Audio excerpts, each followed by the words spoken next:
Hello students, welcome my YouTube channel. बेटा एक बार फिर से आ गए हम आपके लिए यूपी पुलिस कांस्टेबल एग्जाम के लिए सामान्य हिंदी में क्रिया से संबंधित कुछ महत्वपूर्ण प्रश्न लेकर, जो कि आपकी आगामी परीक्षा के लिए बहुत महत्वपूर्ण साबित होने वाले हैं। तो चलिए बच्चों, वीडियो प्रारंभ करते हैं और वीडियो जल्दी से खत्म करते हैं क्योंकि आपका एग्जाम आने ही वाला है। तो चलिए बेटा वीडियो प्रारंभ करते हैं। प्रश्न संख्या 1, क्रिया के पद परिचय में इनमें से क्या क्या होता है। पहले आप ये जान लो बेटा, क्रिया क्या होती है। क्रिया का मतलब होता है बेटा काम। आप पैदा होने से लेकर मृत्यु तक जितने भी कार्य करते हैं, सोना उठना बैठना खाना पीना रोना जाना पढ़ना, स्कूल जाना स्कूल से आना ऑफिस जाना किसी को मरना, ये सब क्रिया के अंतर्गत ही आते हैं।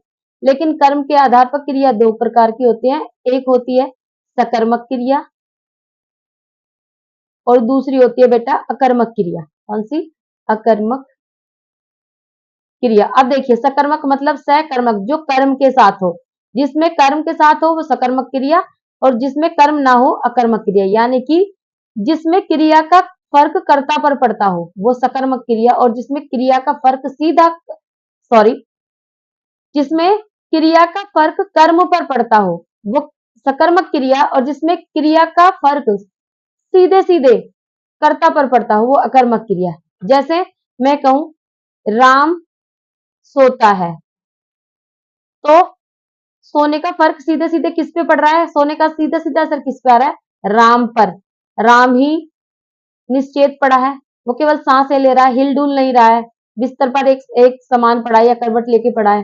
तो सीधा फर्क सोने का किस पे पड़ रहा है? राम पर। अब मैंने कहा राम खाना खाता है। अब देखिए राम क्या खा रहा है बेटा? राम खाना खा रहा है।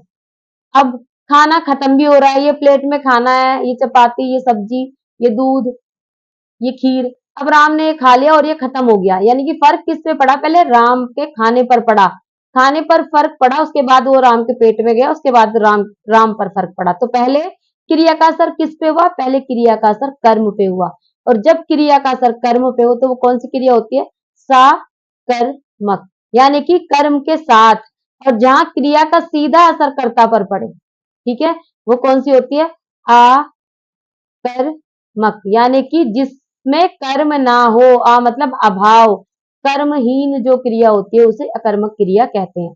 ठीक है बेटा, ये दो बात जान लो। आपके उसमें एक क्वेश्चन आ सकता है, क्रिया कितने प्रकार की होती है? कर्म के आधार पर क्रिया कितने प्रकार की होती है? तो बेटा कर्म के आधार पर क्रिया दो प्रकार की होती है। मैंने बताया, एक सकर्मक और दूसरी अकर्मक। ठीक है बेटा, चलिए अब देखते हैं क्वेश्चन। क्रिया के पद परिचय में इनमें से क्या क्या होता है? ठीक है बेटा, अब चार विकल्प हैं। ए क्रिया का प्रकार वाच्य पुरुष, बी लिंग वचन काल, सी वह शब्द जिसमें क्रिया का संबंध है, और डी उपयुक्त सभी। तो बेटा क्रिया के पद परिचय में ये सारी चीजें होती हैं, यानी कि डी विकल्प बिल्कुल सही है, उपयुक्त सभी। प्रश्न संख्या 2, टहलना एक अच्छा व्यायाम है में टहलना क्या है? चार विकल्प है बेटा। ए क्रियात्मक संज्ञा, बी संज्ञा, सी विशेषण, और डी क्रिया।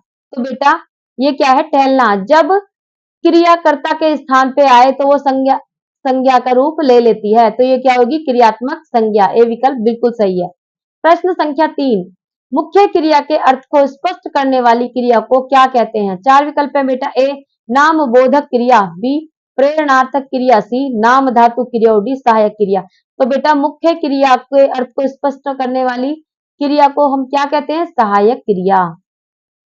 डी विकल्प बिल्कुल सही है। प्रश्न संख्या 4, इनमें से किस वाक्य में सजातीय क्रिया का प्रयोग है? चार विकल्प है बेटा। जीना एक कला है, बी पक्षी डाल पर चहचहाते हैं, सी वह अनेक बोलियां बोलता है, और डी राम खेल कर चला गया। तो देखिए बेटा चार विकल्प है। राम खेल सॉरी वह अनेक बोलियां बोलता है, वह अनेक क्या बोलता है? बोलियां बोलता है। जहां क्या का आपको उत्तर मिल जाए वो कौन सा है? वो सजातीय क्रियाएं, मतलब सकर्मक क्रियाएं होती है। सी विकल्प बिल्कुल सही है। प्रश्न संख्या 4, क्रिया के संबंध में इनमें से कौन सा कथन सही है? चार विकल्प है। ए क्रिया अविकारी शब्द है, बी क्रियापद के उस अंश को धातु कहते हैं जो किसी क्रिया के विकारी रूप में पाया जाता है, सी क्रियापद के उस अंश को धातु कहते हैं जो किसी क्रिया के प्राय सभी रूपों में पाया जाता है, सी डी उपयुक्त में से कोई नहीं। तो सी विकल्प आपका बिल्कुल सही है। क्रियापद के उस अंश को धातु कहते हैं जो किसी क्रिया के प्राय सभी रूपों में पाया जाता है। ठीक है बेटा, क्रिया का मूल रूप क्या कहलाता है? क्रिया का मूल रूप धातु कहलाता है। ठीक है बेटा। प्रश्न संख्या 6, राधा ने पायल से चिट्ठी लिखवाई, इस वाक्य में कौन सी क्रिया है? चार विकल्प है। ए प्रेरणार्थक क्रिया, बी संयुक्त क्रिया, सी पूर्वकालिक क्रिया और डी नाम धातु क्रिया। तो बेटा देखिए, जब कोई व्यक्ति किसी दूसरे व्यक्ति से कार्य कराए, एक व्यक्ति कार्य खुद ना करके किसी दूसरे व्यक्ति से कराए, तो उसे क्या कहेंगे हम? प्रेरणार्थक क्रिया। ए विकल्प आपका बिल्कुल सही है। प्रश्न संख्या 7, राम लक्ष्मण से पत्र लिखवाता है, इस वाक्य में क्रिया का कौन सा भेद है? चार विकल्प है। ए संयुक्त क्रिया, बी पूर्णकालिक क्रिया, सी अपूर्ण क्रिया और डी प्रेरणार्थक क्रिया। तो देखिए बेटा, राम किससे पत्र लिखवा रहा है? लक्ष्मण से। जहां कर्ता कार्य खुद ना कर कर दूसरे व्यक्ति से कराए तो वहां प्रेरणार्थक क्रिया होती है। डी विकल्प बिल्कुल सही है। प्रश्न संख्या 8, निम्न में से क्रिया का उदाहरण कौन सा है? चार विकल्प है बेटा। ए राम मंदिर अयोध्या में बना है, बी हाथी सो रहा है, सी वह छत पर है और डी रमेश ने खिलौने खरीदे। तो देखिए बेटा, कौन सा हो जाएगा? सकर्मक क्रिया ये आपसे पूछ रहा है, तो ये क्या कर रहा है? रमेश ने क्या खरीदे? रमेश ने खिलौने खरीदे। ठीक है, डी विकल्प आपका बिल्कुल सही है। प्रश्न संख्या 9, क्रिया के संदर्भ में इनमें से कौन सा कथन सत्य है? चार विकल्प है। ए क्रिया के साथ क्रिया जोड़ने से जो संयुक्त क्रिया बनती है उसे नामबोधक क्रिया कहते हैं। बी जब कर्म संज्ञा की तरह व्यवहार में आए तब वह क्रियार्थक संज्ञा कहलाती है। सी जब कर्ता एक क्रिया समाप्त कर उसी क्षण दूसरी क्रिया में प्रवृत्त होता है तब पहली क्रिया पूर्वकालिक क्रिया कहलाती है। और डी उपयुक्त सभी। तो बेटा इसमें सी है, जब कर्ता एक क्रिया समाप्त करके, जब कोई व्यक्ति एक काम को समाप्त करके उसी क्षण दूसरी क्रिया में प्रवृत्त होता है, उसी समय दूसरे कार्य को करने लगता है, तब वह पहली क्रिया पूर्वकालिक क्रिया कहलाती है। ठीक है बेटा। प्रश्न संख्या 10, जब कर्ता एक काम समाप्त कर उसी क्षण दूसरी क्रिया में प्रवृत्त हो जाए तो उस पहली क्रिया को क्या कहते हैं? चार विकल्प है बेटा। ए सहायक क्रिया, बी संयुक्त क्रिया, सी इनमें से कोई नहीं और डी पूर्वकालिक क्रिया। तो बेटा जब कर्ता एक काम समाप्त कर उसी क्षण दूसरी क्रिया में प्रवृत्त हो जाए, जब आपने कोई एक कार्य समाप्त किया तभी आपने दूसरा कार्य समाप्त शुरू प्रारंभ कर दिया, मतलब शुरू कर दिया, तो बेटा उस क्रिया को, जो आपने पहले कार्य किया था, उस क्रिया को हम पूर्वकालिक क्रिया कहेंगे। ठीक है, तो आपका कौन सा प्रश्न सॉरी विकल्प बिल्कुल सही है? डी विकल्प आपका बिल्कुल सही है। प्रश्न संख्या 11, मच्छर भिन भिन आते हैं, इन वाक्यों में कौन सी क्रिया है? चार विकल्प है बेटा। ए प्रेरणार्थक क्रिया, बी पूर्वकालिक क्रिया, सी संयुक्त क्रिया और डी नाम धातु क्रिया। तो बेटा भिन भिन आते हैं में कौन सी है क्रिया? है नाम धातु क्रिया। भिन भिनाना, चहचहाना, घबराना, सरसराना, ये सब कौन सी क्रिया होती है? नाम धातु क्रिया। डी विकल्प बेटा आपका बिल्कुल सही है। आगे प्रश्न देखते हैं। प्रश्न संख्या 12, अब पढ़कर क्या होगा, इस वाक्य में कौन सी क्रिया है? चार विकल्प है बेटा। ए पूर्वकालिक क्रिया, बी संयुक्त क्रिया, सी द्विकर्मक क्रिया और डी प्रेरणार्थक क्रिया। तो बेटा देखिए, अब पढ़कर क्या होगा, यानी कि आपको पहले पढ़ना था, तो कौन सी क्रिया है? पूर्वकालिक क्रिया। ये विकल्प बिल्कुल सही है। प्रश्न संख्या 13, मोहन पिताजी को पत्र लिख रहा है, इस वाक्य में क्रिया का डैश भेद प्रयुक्त हुआ है, रिक्त स्थान के लिए उचित विकल्प कौन सा है? चार विकल्प है बेटा। ए सकर्मक क्रिया, बी नाम धातु क्रिया, सी प्रेरणार्थक क्रिया और डी अकर्मक क्रिया। तो देखिए बेटा, मोहन पिताजी को क्या लिख रहा है? मोहन पिताजी को पत्र लिख रहा है, सकर्मक क्रिया, सीधा सीधा है। ठीक है बेटा, ए विकल्प बिल्कुल सही है। प्रश्न संख्या 14, इनमें से सकर्मक क्रिया का वाक्य कौन सा है? चार विकल्प है बेटा। ए बालक खिलौने पाकर सो गया, बी बालिका निबंध लिख रही है, सी मंदाकिनी सोती है, डी पक्षी आकाश में उड़ता है। तो देखिए बेटा, बालक खिलौने पाकर हंसता है। ठीक है, नहीं हंसता है तो वैसी अकर्मक क्रिया अपना आपने। बालिका निबंध लिखती है, बालिका क्या लिखती है बेटा? निबंध लिखती है। और जब आपको क्या का आंसर मिल जाए तो वहां सकर्मक क्रिया होती है, यानी कि बी विकल्प आपका बिल्कुल सही है। ठीक है बेटा, चलिए प्रश्न संख्या 15, बाजार से आकर गीता खाना पकाएगी, इस वाक्य में आकर किस क्रिया का उदाहरण है? ठीक है, चार विकल्प में बेटा। ए संयुक्त क्रिया, बी पूर्वकालिक क्रिया, सी नाम धातु क्रिया और डी प्रेरणार्थक क्रिया। तो देखिए, जब बाजार से आकर जब एक क्रिया समाप्त होने के बाद तुरंत दूसरी क्रिया हो तो वहां कौन सी होती है? पूर्वकालिक क्रिया। ठीक है, बी विकल्प बिल्कुल सही। प्रश्न संख्या 16, श्याम बाजार जा रहा है, इस वाक्य में क्रिया का कौन सा प्रकार है? चार विकल्प है बेटा। ए पूर्वकालिक क्रिया, बी अकर्मक क्रिया, सी सकर्मक क्रिया और डी अनेकार्थक क्रिया। तो बेटा श्याम बाजार जा रहा है सकर्मक क्रिया, सी विकल्प आपका बिल्कुल सही है। प्रश्न संख्या 17, सीता गाना गा रही है, इस वाक्य में क्रिया का कौन सा प्रकार है? चार विकल्प है बेटा। ए पूर्वकालिक क्रिया, बी अकर्मक क्रिया, सी अनेकार्थक क्रिया और डी सकर्मक क्रिया। तो बेटा सीता गाना गा रही है, हमें कौन सी क्रिया है? सकर्मक क्रिया। सीता क्या गा रही है? सीता गाना गा रही है। प्रश्न संख्या 18, मोहन बाजार पहुंच गया, इस वाक्य में क्रिया का कौन सा भेद है? चार विकल्प है बेटा। ए अनेकार्थक क्रिया, बी पूर्वकालिक क्रिया, सी अकर्मक क्रिया और डी सकर्मक क्रिया। तो बेटा मोहन बाजार पहुंच गया में क्रिया का कौन सा भेद है? सकर्मक क्रिया। डी विकल्प आपका बिल्कुल सही है। प्रश्न संख्या 19, राम आम खाता है, इस वाक्य में क्रिया का कौन सा प्रकार है? चार विकल्प है बेटा। ए सकर्मक क्रिया, बी अनेकार्थक क्रिया, सी अकर्मक क्रिया और डी पूर्वकालिक क्रिया। तो बेटा राम आम खाता है, राम क्या खाता है? राम आम खाता है, कौन सी क्रिया होगी? सकर्मक क्रिया। ए विकल्प बिल्कुल सही है।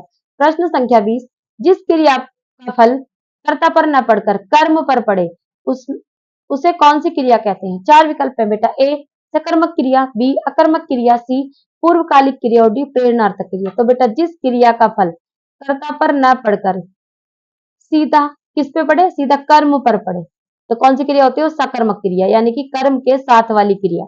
जब कर्म होगा जब तो क्रिया का असर किस पे होगा? कर्म पर होगा, और जब कर्म होगा नहीं तो सीधा कर्ता पे होगा। तो जिस क्रिया में कर्ता पर क्रिया का फल सीधा कर्ता पर पड़े तो वो कौन सी है? कर्मक। और जो कर्म का फल किस पर पड़े बेटा? कर्म पर पड़े, सॉरी, जिस क्रिया में फल कर्ता पर न पड़कर कर्म पर पड़े, जहां कर्म पर पड़े वो सकर्मक क्रिया, जहां कर्ता पर पड़े वो अकर्मक क्रिया। प्रश्न संख्या 21, सकर्मक क्रिया में इनमें से किस पर प्रभाव पड़ता है? चार विकल्प है। ए कर्म पर, बी क्रिया पर, सी कर्ता पर और डी किसी पर भी नहीं। तो बेटा सकर्मक क्रिया में हमेशा कर्म पर प्रभाव पड़ता है। ठीक है बेटा। प्रश्न संख्या 22, इनमें से सकर्मक क्रिया का उदाहरण कौन सा है? चार विकल्प है बेटा। ए श्याम बहुत तेज दौड़ता है, बी मोहन खाता है, सी सोहन केला खाता है और डी राम तेज दौड़ता है। तो बेटा सोहन क्या खाता है? केला खाता है, सी विकल्प आपका बिल्कुल सही है, सकर्मक क्रिया का उदाहरण।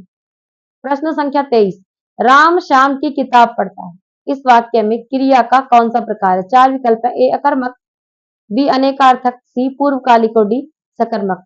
तो राम श्याम की क्या पढ़ता है? किताब पढ़ता है, कौन सी क्रिया हो गई? सकर्मक क्रिया। डी विकल्प बिल्कुल सही। प्रश्न संख्या 24, राम सेब खाता है, इस वाक्य में क्रिया का कौन सा प्रकार है? चार विकल्प है। ए पूर्वकालिक क्रिया, बी सकर्मक क्रिया, सी अकर्मक क्रिया और डी अनेकार्थक क्रिया। तो राम क्या खा रहा है बेटा? राम सेब खा रहा है, तो कौन सी क्रिया? सकर्मक क्रिया। बी विकल्प बिल्कुल सही। प्रश्न संख्या 25, मोहन पिताजी को पत्र लिख रहा है, इस वाक्य में क्रिया का डैश भेद प्रयुक्त हुआ है, रिक्त स्थान के लिए उचित विकल्प कौन सा है? चार विकल्प है। ए सकर्मक, बी नाम धातु, सी प्रेरणार्थक और डी अकर्मक। तो बेटा मोहन पिताजी को खुद से पत्र लिख रहा है, क्या लिख रहा है? पत्र लिख रहा है, तो कौन सी होगी? सकर्मक क्रिया।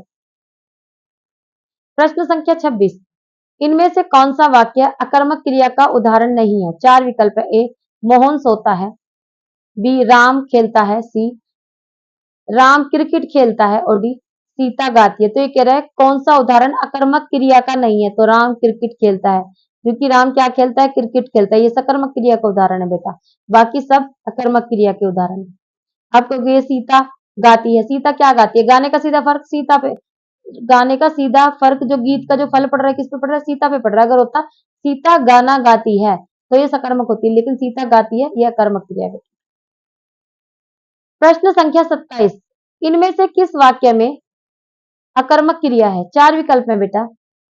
ए चालक गाड़ी चलाता है, बी माँ स्वेटर बुनती है, सी रामू खाना खा रहा है और डी श्याम हंसता है। तो बेटा ये कह रहा है अकर्मक क्रिया का उदाहरण कौन सा है? तो श्याम हंसता है, हंसने का सीधा फर्क शाम पर पड़ रहा है। यहाँ क्या कर रहा है? श्यामू क्या चला रहा है? गाड़ी चला रहा है। माँ क्या बुन रही है? स्वेटर बुन रही है। रामू क्या खा रहा है? खाना खा रहा है। माँ क्या हंस रही है? पता नहीं क्या हंस रही है, बस माँ हंस रही है। तो हंसने का सीधा फर्क किस पे पड़ रहा है? कर्ता पर पड़ रहा है। डी विकल्प बिल्कुल सही। प्रश्न संख्या 28, अकर्मक क्रिया में इनमें से किस पर प्रभाव पड़ता है? ए धातु पर, बी कर्ता पर, सी कर्म पर और डी क्रिया पर। तो बेटा अकर्मक क्रिया में सीधा प्रभाव कर्ता पर पड़ता है, ठीक है, क्योंकि इस अकर्मक क्रिया में कर्म नहीं होता है। बी विकल्प बिल्कुल सही है।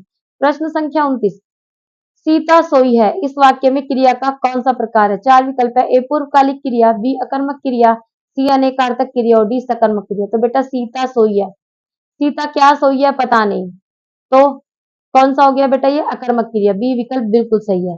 प्रश्न संख्या 30, राम हंसता है इस वाक्य में क्रिया का कौन सा प्रकार है?